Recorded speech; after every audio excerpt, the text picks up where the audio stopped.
काबिल इज्जत उमर जनाब नामवर हस्ती जावेद अहमद राणा साहब एक्स MLA मेंढर से गुजारिश करता हूं कि वो स्टेज पे आए और अपने हालात हम सब के बीच गोशो गुजार करें।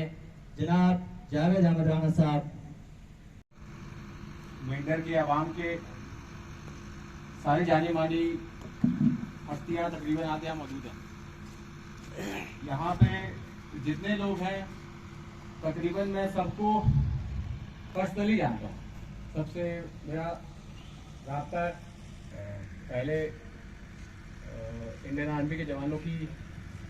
मैं बड़े दावे से कहूँगा कि जब से 37 RR के कमांडिंग ऑफिसर यहाँ आए हुए हैं, तैनात हुए हैं, इनकी असाइनमेंट जब से यहाँ थी, हमें कभी महसूस नहीं हुआ कि आर्मी और सिविलियन जो हैं वो अलग हैं।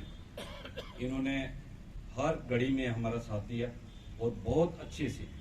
जैसे जो मीटिंग की गई वो हमारे इसमें जो कोठा के कमांडर साहब हैं RR के, वो यहाँ पे तशरीफ़ लाए थे और उनने एक तरह से आवाम को बताने के लिए आए थे कि जिस तरीके से 3 सिविलियंस की जो जाने गई, कीमती जाने गई, आगे से ध्यान रहेगा कि इस तरीके के वाक़यात ना हों और कोशिश की जाएगी कि आवाम और फ़ौज का रिश्ता जो है वो बेहतर हो। और हमने भी अपनी बातें रखी कि हमने बताया कि अगर फ़ौज का आंख कान नाक है तो वो यहाँ की आवाम है, लेकिन कुछ लोग जो हमारे बीच में जो गंदे लोग हैं वो गलत इन्फॉर्मेशन दे के जो है वो फ़ौज के हाथों कभी गलत भी करवा देते हैं। उन लोगों पे भी नज़र रखने की ज़रूरत है। और हमने भी यकीन दिलाया कि जिस तरीके से पहले हमारे जो बाप दादा हिंदुस्तान के साथ, हिंदुस्तान की फ़ौज के साथ और साथ ही साथ एडमिनिस्ट्रेशन के साथ चलते रहे, इसके बाद हम भी चलने के लिए तैयार हैं। कुछ गलतियां हमारे में हैं, हम उनको सही करेंगे, कुछ गलतियां आप में हैं, आप उनको भी सीधा कीजिए और इंशाअल्लाह इसके बाद भी ये रिश्ता कायम रहेगा और इस वक्त के साथ भी हम डट के लड़ेंगे। गुरुद्वारा सिंह सभा मनकोट, मैं आर्मी का शुक्रगुजार हूँ, खासकर आज जो इन्होंने यहाँ मेंढर 37 RR में एक जलसा रखा है जिसमें हर एक बलादरी का आवाम को बुलाया गया है। इसमें आर्मी ने हर एक आवाम से पूछा है, हर एक बलादरी से, किसी को कोई तंगी है, तकलीफ़ है, आर्मी क्या कर रही है, आर्मी कैसा काम कर रही है।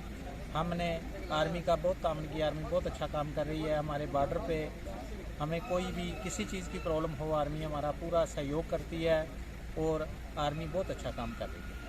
ताकि जय आज जो आर्मी का और सिविल पब्लिक का मीटिंग हुई है, बड़ी ऐतिहासिक मीटिंग थी। इसमें यही पाया गया है कि आर्मी का और सिविल पॉपुलेशन का कैसा प्यार होना चाहिए। आज हम धन्यवाद करते हैं कमांडर साहब का, जिन्होंने हम सब को बुला करके, हिंदू मुसलमान सिख ईसाई को बुला करके जो ये मीटिंग ली है। इसमें यही पाया गया है कि आज देश को जो है हर आदमी सिविल पॉपुलेशन की जरूरत है। ये भारतीय जनता पार्टी, भारतीय सरकार जो है ये आर्मी के साथ खड़ी है, हम भी आर्मी के साथ खड़े हैं और यहाँ के लोगों का जो तावन है वो आर्मी के साथ है। हिंदू मुसलमान का भाईचारा है। जो हमारे यहाँ पर ऐसे कुछ मसले हुए हैं, जैसे जड़ाली गली में हुआ, डांगरी के अंदर एक बहुत बड़ा कांड हुआ, जैसे पीर टोपी के अंदर हुआ, वहाँ बफरियाज के अंदर कांड हुआ, ऐसा ना हो ये समझाने की प्रयास किया गया है और आपस से मिलजुल करके आर्मी को जो है पूरी सहायता देने का प्रयास किया गया है। ड्रग्स पर बात हुई है, ड्रग्स के लिए उन्होंने बात की है और बहुत से जो जुराइम है उन पर बात की है। मैं धन्यवाद करता हूं कमांडर साहब का, धन्यवाद करता हूं यहाँ के CEO साहब का, जिन्होंने हम सब बुला करके हमारी जो बात सुनी है और की है। जय हिंद, भारत माता की। सिविलियन एक मीटिंग रखी थी, मैं कहूँगा कि एक बड़ी ही फ्रूटफुल मीटिंग रही है। हमने किताए पीर पंजाल को लेके और आज के माहौल को लेके सब मीटिंग में हमारी डिस्कशन रही और मैं ये समझता हूँ कि हमारा ये मानना है कि हम पहले भी ये बात कहते रहे हैं कि हम एक फैमिली है हमारी, चाहे वो आर्मी हो, सिविलियन हो और सिविलियन इंतज़ामिया हो, तो मिल के ही हम कोई मुश्किल जो है वो उससे मुश्किल से छुटकारा हासिल कर सकते हैं।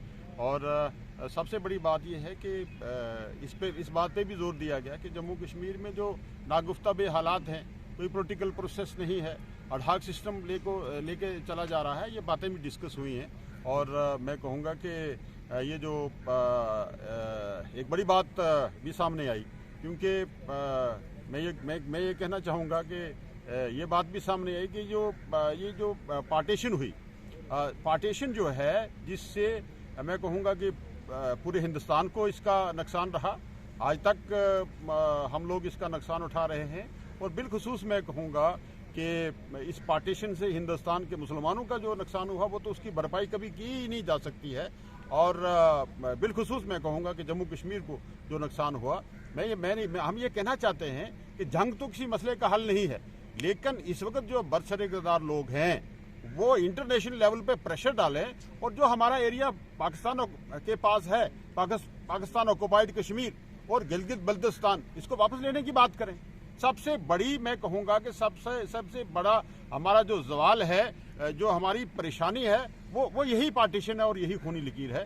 तो इस पे मैं गवर्नमेंट ऑफ इंडिया को और मैं बिलखुसूस प्राइम मिनिस्टर साहब को ये कहूँगा कि वो जगत गुरु तभी बन पाएंगे कि ये हमारा जो मसला है, पिछले 70 साल से हम इससे जूझ रहे हैं, इससे हमें छुटकारा दिलाएं और ताकि हमारे एरिया की डेवलपमेंट हो, हमारा एरिया भी जो है वो एक बिजनेस का हब बने और नौजवान जो है हमारे परेशान हैं।